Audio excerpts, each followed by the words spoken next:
Hello everyone, this is Shannon from That's So Poe, and today I'm going to be talking about my March monthly priority, which is Middle Eastern and Indian heritage.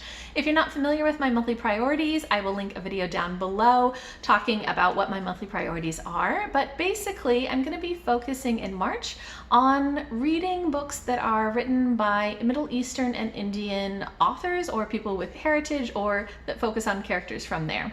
So first in this video, I'm going to do some shout outs for some booktubers who have Middle Eastern or Indian heritage, and then talk about some books that I would recommend to you with these heritages, and then I will talk about my TBR for March.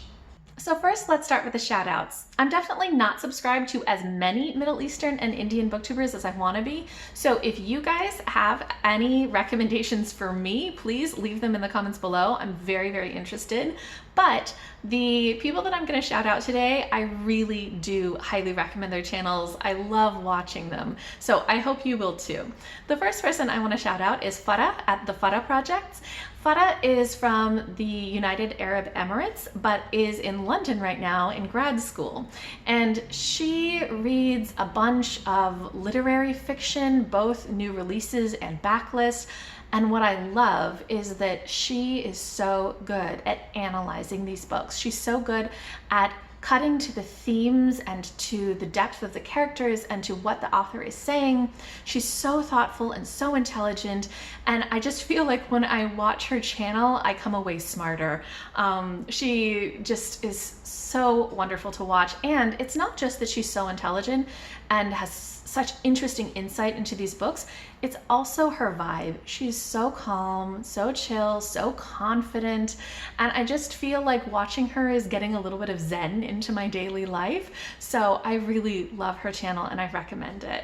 Next is Saajid from Books Are My Social Life. Saajid is based in Trinidad and he is Indo-Caribbean, also Muslim, and I really love his channel, not just because of his perspective on things, but just because he is so funny. If you've ever seen any of his videos, it's just hilarious.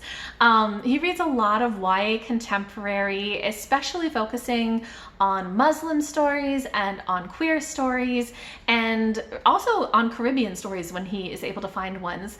And I think that it's so great to not just hear about all these recommendations from him, but also just to hear his perspective on things. He has a biting humor, just so much amusing things to say and analyze about these stories. I really like hearing his opinions on things because it's a lot of fun.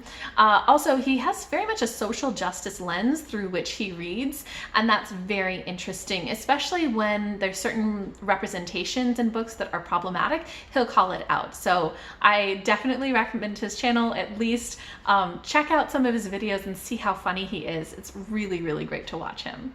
And the other booktuber I'd like to shout out is Kesara from Reads with Kesara. This is a channel that I only discovered somewhat recently. Thank you, Rebecca, for the recommendation, but I am in love with this channel. So Kesara is also, interestingly, of Trinidadian Indo-Caribbean descent, although she's American, and she reads voraciously. She reads so much, especially tons of epic fantasy, but tons of other things too. She reads middle grades and classics and contemporaries and literary fiction. She reads everything, and she reads so much. And it's not just that she reads so much, but she has really interesting things to say.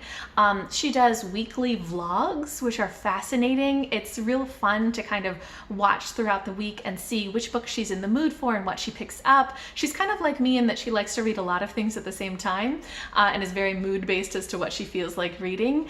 And it's just great to see all the things she picks up. It's very inspirational for me wanting to read all the things. And she does a lot of reviews. She does a bunch of standalone reviews where she talks about, you know, the plot and the world building and the characters and all that. So I really highly recommend her channel, especially if you're interested in SFF. She's got great content, so definitely check her out. Now for some recommendations of books that I have already read that I really loved that have Middle Eastern or Indian heritage, or the authors are from there. And these books I definitely loved when I read them, so I hope you'll like them too. First is A Very Large Expanse of Sea by Tahereh Mafi. This is a YA contemporary about a teenage girl right after 9/11 who is Muslim American, wears a hijab, and she falls in love with kind of an all-American boy, but there is a lot of societal pressure against them being together. I really loved how this has this social justice theme, how this looks at prejudice, how it looks also at privilege. The boy that she falls in love with is this all-American guy, and he has no idea that it's an issue that for them to be together. And I really like how this book addresses that, not just her experience, but really how he is unaware of what her experience is and is just coming from such a place of privilege. So I liked it. I thought that the romance was sweet, and just the social justice themes that it addressed were really, really good. Next, I'd like to recommend If They Come For Us by Fatimah Asghar. This is a poetry collection that really looks at issues of identity and heritage. Asghar is non-binary, is American of like Pakistani heritage, and really is analyzing a lot of their experiences with things like microaggressions, with things like the pull between their heritage and cultural expectations and who they want to be, especially as somebody who's queer, and really also looking just at the history of India and Pakistan, in particular looking at the partition where after World War II, India and Pakistan were divided, and this resulted in a lot of death and just very problematic things. And so kind of looking at their heritage and looking at how that has influenced that kind of generational trauma. I thought the poetry was really fascinating. There were a lot of interesting formatting ways that the poetry was put together, and I really liked this collection. And last is something that I'm sure you've heard of, which is I Am Malala by Malala Yousefzai and Christina Lamb. This is Malala's memoir about growing up in Pakistan and dealing with the Taliban's kind of oppression of women and girls, and her fight for girls' right to education, which eventually led to her being targeted by the Taliban and shot in the head, which she survived. And she is now, an international speaker about girls' education and rights.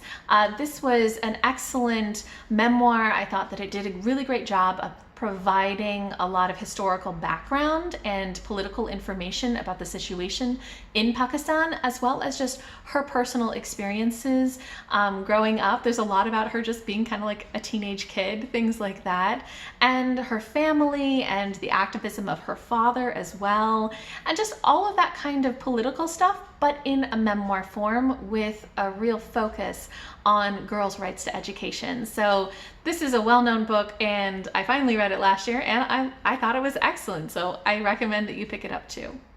Okay, so now moving on to my TBR, and if you're not familiar, for my TBR, I'll have 7 books, and these are just books that I would like to prioritize. I won't necessarily get to all of these books. My goal is to read at least 5 of them, and I will probably pick up other books that are of Middle Eastern or Indian heritage that just spark my interest as the month goes by, and I'll read plenty of other things that are unrelated as well in March, but these ones I would like to prioritize.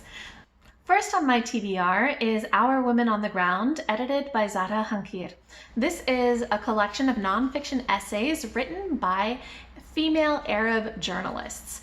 And so I think this is going to be really fascinating because each of these essays, I think, is talking about the experience of these women reporting on what's going on in the Middle East from, their perspective, which is very different from, I think, a lot of foreign news outlets who send non-Arabs into these situations to report. So this is a much more of an insider's perspective, much more of a perspective of what it's like for those who live there, who have the cultural understanding and the history and all of that background and what's going on in their lives and what it's like to be a female journalist in the Arab world. So I'm really fascinated and want to pick this up.